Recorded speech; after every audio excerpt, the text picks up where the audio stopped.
大家好，今天简单教大家4个句话一，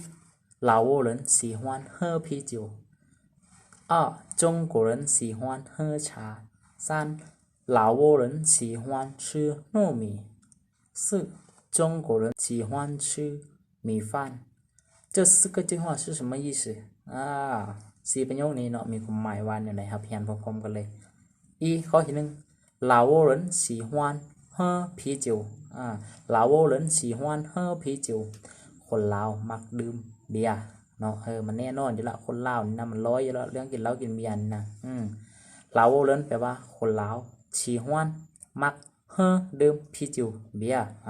ลาวเลิน喜欢喝啤酒คนลาวมักดื่มเบียร์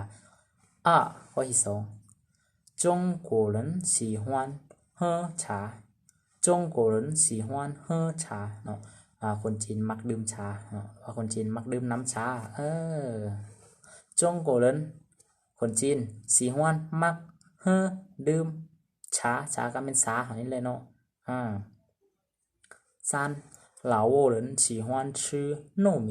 老挝人喜欢吃糯米คนลาวมักกินข้าวเหนียว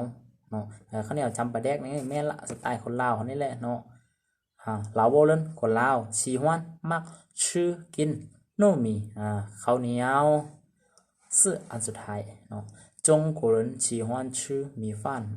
中国人喜欢吃米饭คนจีนมักกินข้าวเจ้าเนาะ中国人คนจีน喜欢มักชื่อกิน米饭ข้าวเจ้า中国人喜欢吃米饭คนจีนมักกินข้าวเจ้าเนาะ大家都学会了吗